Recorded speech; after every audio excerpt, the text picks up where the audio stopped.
सदगुरु कबीर साहब के मौलिक विचार आप लोग श्रवणपान कर रहे हैं। उन्हीं विचारधाराओं से जोड़ते हुए मैं सदगुरु कबीर साहब का एक भजन,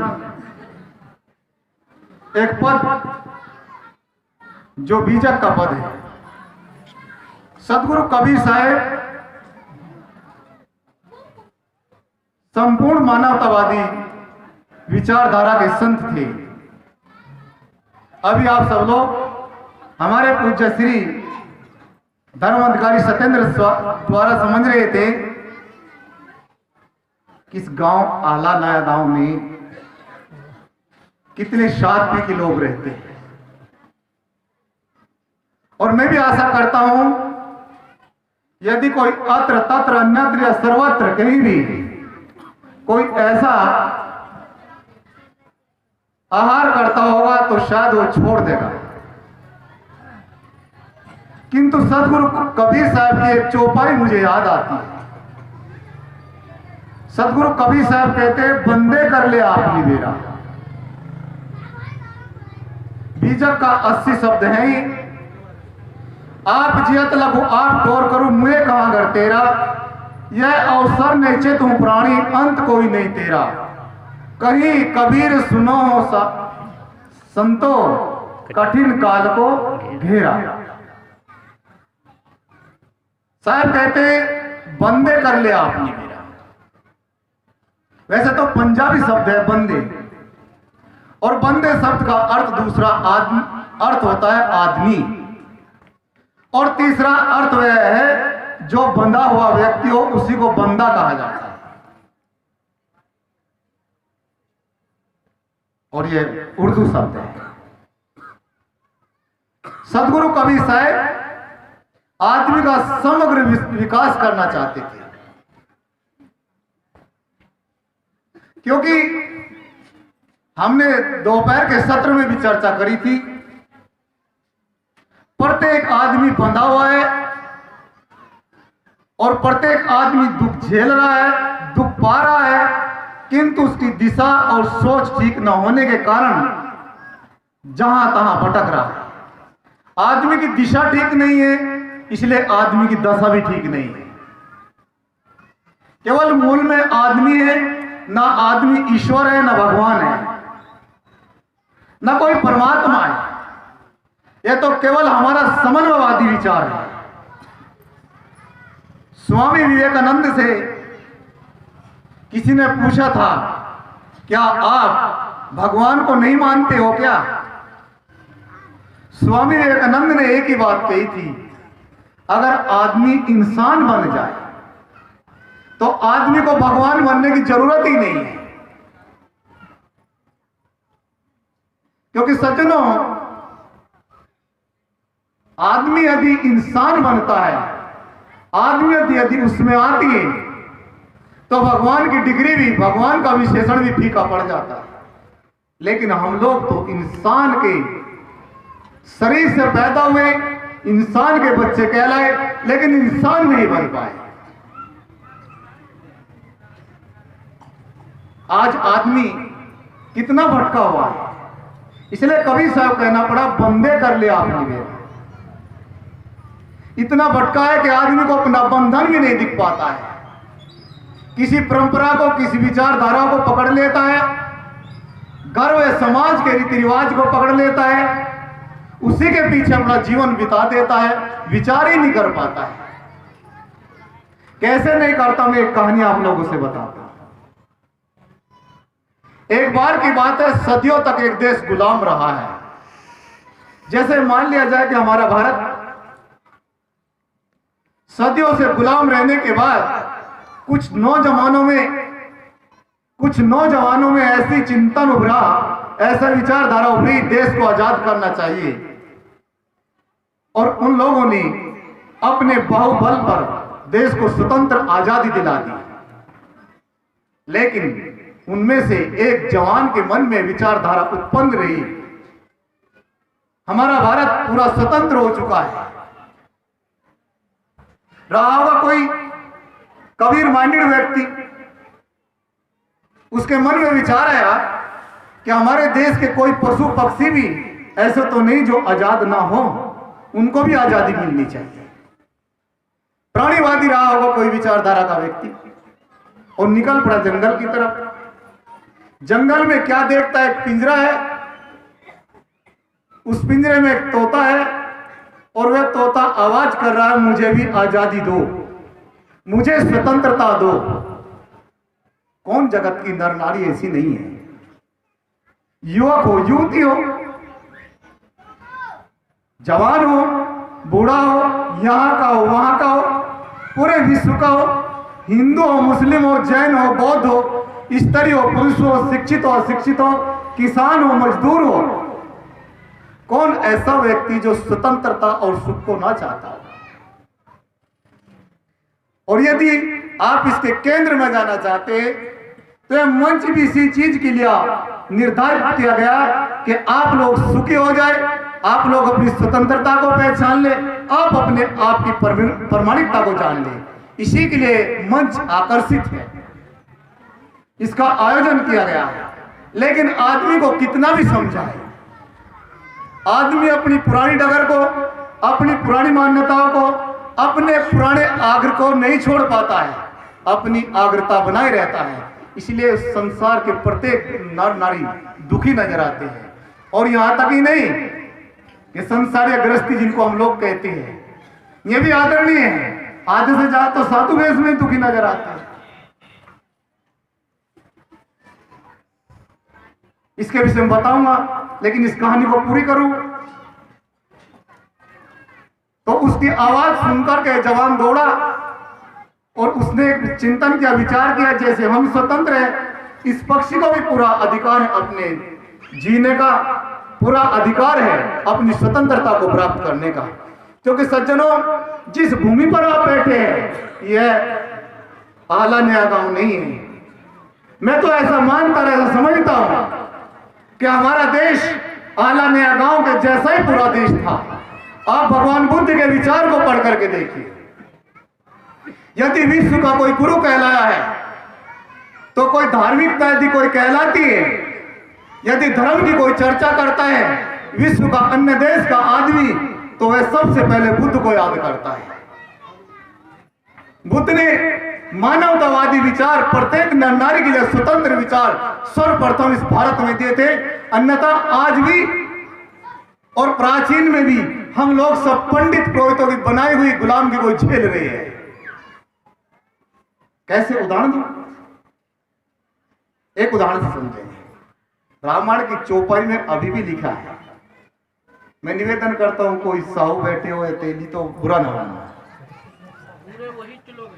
उसमें क्या लिखा है? जेवर नादम तेली कुम्हारा, सुपच की रात कोल कलवारा, वर्ण नाम अधमा की अधम है, वर्णों में अधम तेली है। अब जरा विचार कर, मैं नहीं कह रहा है, ये कबीर के विचार नहीं है, तुलसी के विचार है। और मुझे कहने इसलिए पड़े, यार रामायण की प्रतियोगिता माता बहन सब करते हैं। क्या इस चौपाई पर दृष्टि जाती कि नहीं? मेरा मतलब ये नहीं कि साहित्य मत पढ़िए, अर्थ है कि आप साहित्य पढ़िए, लेकिन साहित्य पर चिंतन करिए, विचार करिए। पढ़ क्या रहे हैं? जिस साहित्य में मानवता को रोंद दिया जाता हो, जिस साहित्य में नारी पुरुष के भेद को पुष्ट किया जाता हो, वह साहित्य को तो उठा करके रख देना चाहिए, फेंक देना चाहिए। जरा विचार करके देखिए, आज का समय नहीं, आज तो वैज्ञानिक युग है। और मैं कहता हूं इस कचरे को, पोथी पुस्तक को हटा दीजिए ना। क्या आपके पास स्वयं की बुद्धि नहीं है क्या? क्या आप लोग स्वयं नहीं जानते क्या? वो दोपहर में मेरी चर्चा बीच में रह गई थी क्योंकि समय कम था। इसलिए तेली का तेल पी लेना तो ठीक है, और तेल पीकर यदि सामने आया तो धकेल क्यों हो गया? हमारे देश की कैसी मान्यताएं, उन मान्यताओं, उन रूढ़िवादियों में हम क्यों पड़े? सदगुरु श्री कबीर साहब का 12 सिद्धांत का मूल केंद्र यदि बुरहानपुर को माने तो बुरहानपुर तो साफ करता चला जाता है। कोई लोक नहीं, कोई देवी देवता नहीं है, क्योंकि जब हमारी समझ में आ गया कि चेतन आत्मा स्वतंत्र है, अपने आप में परिपूर्ण, अपने आप में तृप्त है, तो इसको हटा देने की जरूरत है जो आपके सामने विकार पड़ा हुआ है। लेकिन हुई है घटना इस प्रकार, मैं थोड़ा इधर चला गया, उसको उसने बाहर निकाला और निकाल करके जैसे खुली हवा में डाला, वह फिर से उसी में घुस गया आकर। उसको फिर निकाला और निकालने के बाद में फिर वह तोता उसी में पिंजरे में आके घुस गया। उसने फिर निकाला, तोता फिर से आके उसमें बैठ गया। ये तोते की आदत नहीं है, हम सब लोग की आदत है। हम विवेक नहीं करते, हम विचार नहीं करते, हम अपने आप को शोध नहीं कर पाते हैं। जरा कैसी कैसी मान्यताओं में हम लोग बंधे हैं। हम तो देखते कई कई लोगों में अच्छे कबीरपंथी लोग भी कहलाते हैं, लेकिन उनके बच्चों के गले में नीले काले पीले धागे बंधे रहते हैं। मैं महाराष्ट्र में देखा और मैंने पूछा किस लिए भाई? बोले साहब ये बच्चे गले में इसलिए कि बच्चे के नजर न लगे। तो भारत में ऐसे भी लोग हैं जिनकी नजर लगने से बच्चों को खतरा हो सकता है। तो मैं कहता हूं जम्मू कश्मीर के बॉर्डर में भेज दो ना ऐसे लोगों को, आर्मी को हटा दिया जाए। लेकिन आदमी विचार नहीं करता, चिंतन नहीं करता। हम लोग समझते नहीं है इस बात को। अपने अपने लोग पंडितों ने बनाए लोग, कई बूढ़ लोग, कई भवर लोग, कई महर लोग, कई जन लोग, कई सत लोग, कई तप लोग, और कबीरपंथियों को सत लोग। ये को कम थोड़ा उनकी डगर से उठा करके ले आते, नारियल भेज देते सत्य लोकवासी। सत्य में निवास करने वाला आदमी को सत्य निवासी कह सकते हैं। अपनी आत्मा को पहचानिए। इसलिए साहब ने कहा बंदे कर ले आप निवेरा। अपना निवेरा करना चाहिए, अपना निर्णय करना चाहिए, अपना विचार करना चाहिए। आज विज्ञानवादी युग है, 2 और 2 4 होते हैं। यहाँ का आदमी के, वहां का के, इस तरह के पुरुष के, उसको स्वीकारना चाहिए, मानना चाहिए।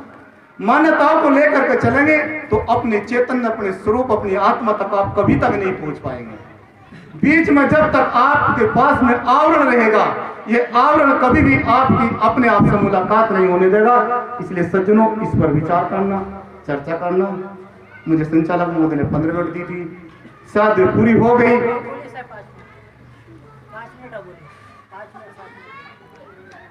पीछे से आवाज आती है, साहब 5 मिनट और कुछ कह दीजिए। मैं इसलिए कह रहा था कि आदमी को अपने आप को देखना, कैसे देखना, एक उदाहरण के द्वारा समझिए।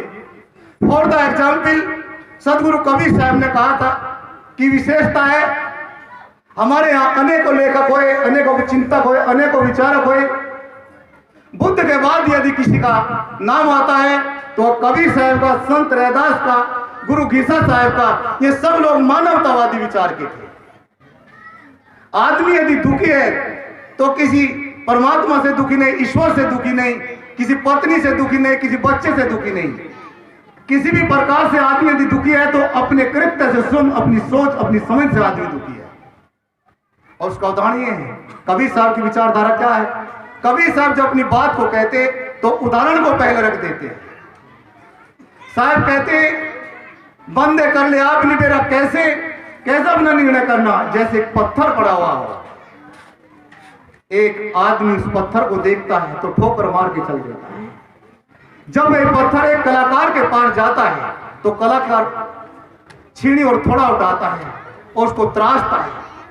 उसमें से जो मूर्ति से, उस पत्थर में जो चिपका हुआ पत्थर था, छीनी हथौड़े की सहायता से उसमें मूर्ति को निखारता है। जो मूर्ति से अलग पत्थर था उसको निकाल देता है, मूर्ति से फालतू जो पत्थर था, एक्स्ट्रा जो पत्थर था उसको निकाल देता है, बाकी मूर्ति को सुरक्षित रखता है। हमें भी बस इतना ही करना है। सारे मजहब का मानने वाला आदमी है, सारे मत पंथ का चलाने वाला आदमी है, सारे ग्रंथों का पढ़ने वाला आदमी है, सबको समझाने वाला है। मंदिर आदमी ने बनाए, मस्जिद आदमी ने बनाए, गुरुद्वारा आदमी ने बनाए, पत्थर की मूर्ति आदमी ने बनाई और पत्थर की मूर्तियों को मंदिर में रख करके आदमी पूजता और पुजाता भी आदमी है, प्रसाद भी आदमी देता है और प्रसाद भी आदमी लेता है। लेकिन अकल जब ढील लग जाती है तो उस मंदिर के सामने खड़ा हुआ पुजारी जब उसको विपरीतता दिखती है तो उस मंदिर को बेचकर भी पुजारी भाग जाता है। और आपका परमात्मा दो कौड़ी का नहीं रहता। आज हम देखते परमात्मा के मानने वाले भी दुखी है, ईश्वर के मानने वाले भी दुखी है, नहीं मानने वाले भी दुखी है। यदि ईश्वर सब कुछ करता है तो मानने वाले क्यों दुखी है? और आज तो ऐसी स्थिति समाज की है। यदि समाज पर चिंतन गहराई से किया जाए, राष्ट्र पर, मैं तो राष्ट्र लेवल पर चिंतन करता हूं, राष्ट्र लेवल पर हमारे प्रत्येक पार्टीशन चिंतन करते हैं, राष्ट्र लेवल पर चिंतन होना चाहिए। आज हमारा इतना 135 करोड़ का आबादी का देश और छोटा सा पाकिस्तान हमको कभी भी धमका देता है, कभी भी आकर के डरा देता है। क्यों? ना हमारे में एकता है, ना प्रेम है, ना सद्भावना है, ना पूजा एक है, ना कुश्ती एक है, ना मंदिर एक है। तो हम लोग अलग अलग बटे हुए, अलग अलग संप्रदाय में, अलग अलग मजहब में, अलग अलग सबकी भावनाएं लटक रही है। तो कैसे एकता, कैसे अखंडता,